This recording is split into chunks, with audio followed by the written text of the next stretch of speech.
5 crore cases India में आज भी पेंडिंग है अलग अलग कोर्ट्स में।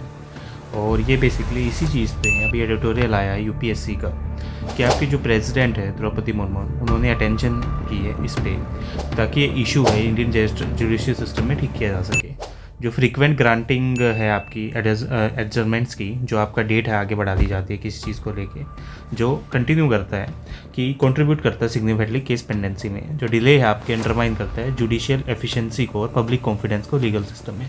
अगर सब कुछ ही पेंडिंग पड़ा है तो फिर पब्लिक तो ऑब्वियस सी बात है कॉन्फिडेंस डाउन हो ही जाएगा ना पब्लिक का। वो क्यों विश्वास करेगी आपके ऊपर। अब जो जुडिशियल फ्रेमवर्क है इंडिया का, वो भी इसी हिसाब से काम करता है।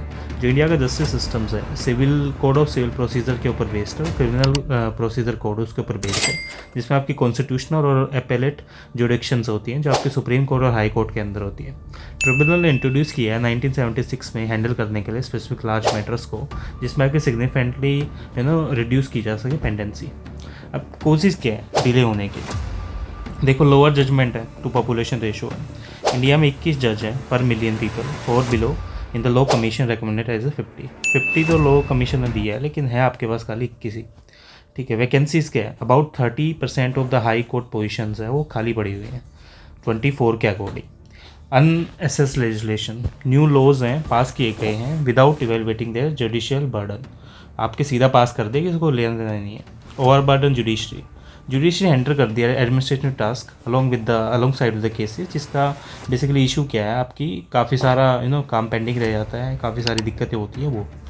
विटनेस डिलेज, जो नॉन अपीयरेंस है, लेट अपीयरेंस है आपकी विटनेसेस की ट्रायल्स के अंदर, वो भी एक इशू करती है यहाँ पे। अब जो करंट जुडिशियल लैंडस्केप है क्या, देखो हाई कोर्ट ने सीधी सी फंक्शनिंग की है आपकी। जो 770 जजेस हैं out of the sanction strength of the 114, ये जो केस रेजोल्यूशन के हिसाब से काम करती है, 6 से 7 साल लेते हैं एज एवरेज में। और जो सुप्रीम कोर्ट ऑपरेट करता है नियर द फुल स्ट्रेंथ, लेकिन जो वेट डाउन करता है आपकी वाइड एपेलेट और रिट जुरिस्डिक्शन के हिसाब से, वो चीज़ें यहाँ पे इशू करती हैं। ब्रॉड इम्पैक्ट क्या है आपकी, इरोड करता है पब्लिक के ट्रस्ट को। जो आपका डिले होता है जस्टिस में, वो आपका लॉस ऑफ फेथ होता है इंस्टीट्यूशंस में।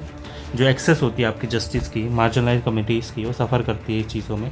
और जो इकोनॉमिक इम्प्लीकेशंस है आपकी, वो डिले करता है हिंडर बिजनेस कॉन्फिडेंस और कॉन्ट्रैक्ट एनफोर्समेंट को।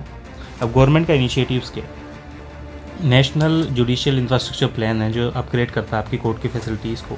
ई कोर्ट प्रोजेक्ट्स है, सपोर्ट करता है डिजिटलाइजेशन को, वर्चुअल हियरिंग्स को, जो स्कोप आपका एक्सपेंशन के लिए।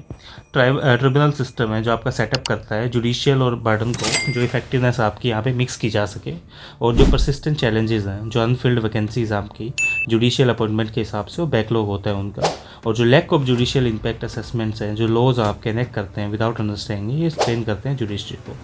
कल्चरल हेजिस्टेंसी है, बेसिकली पार्टीज प्रेफर करती है कोर्ट लिटिगेशंस को और the alternate dispute resolution. Poor infrastructure हैं, जो आपके अलग अलग कोर्ट्स हैं उनमें टेक्नोलॉजी और टूल्स बिल्कुल ही इनएफिशिएंट हैं।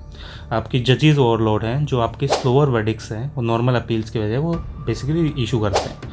ट्रिब्यूनल का एबुलेशन है, जो ट्रिब्यूनल शट डाउन कर दिए गए हैं, जिससे प्रेशर है हाई कोर्ट पे आके। ग्लोबल प्रैक्टिसेस कैसे फॉलो की जा रही है, यूनाइटेड स्टेट्स में तो प्रमोट किया जाता है एडीआर सेटल करने के लिए डिस्प्यूट आउटसाइड द कोर्ट।